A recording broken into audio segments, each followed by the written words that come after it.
বিসমিল্লাহির রহমানির রহিম। প্রিয় শিক্ষার্থীরা, আমরা এখন পঞ্চম শ্রেণীর প্রাথমিক বিজ্ঞান বই অধ্যায় নাম্বার 1 এর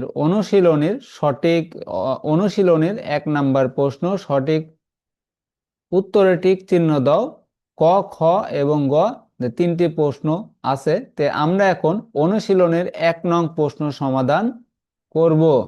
1 নং প্রশ্ন সঠিক উত্তরে টিক চিহ্ন দাও। ক, 1 ক নাম্বার, জলজ উদ্ভিদের অনন্য বৈশিষ্ট্য কোনটি?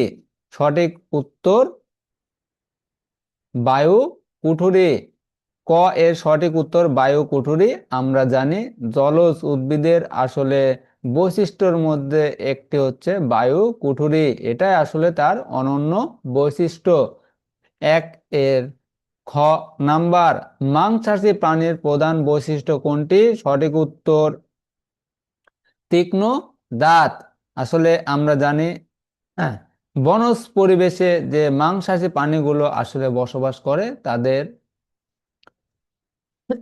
প্রধান বৈশিষ্ট্যের মধ্যে একটি হচ্ছে তাদের তীক্ষ্ণ দাঁত থাকে। আসলে তারা তাদের এই তীক্ষ্ণ দাঁতের মাধ্যমে যে শিকারটি তারা ধরে সেটা তারা খায়।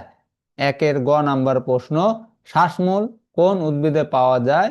সঠিক উত্তর সুন্দরী। আসলে সুন্দরবনের একটা গাছ, সে গাছটির নাম সুন্দরী। এই সুন্দরী গাছে আসলে শ্বাসমূল পাওয়া যায়।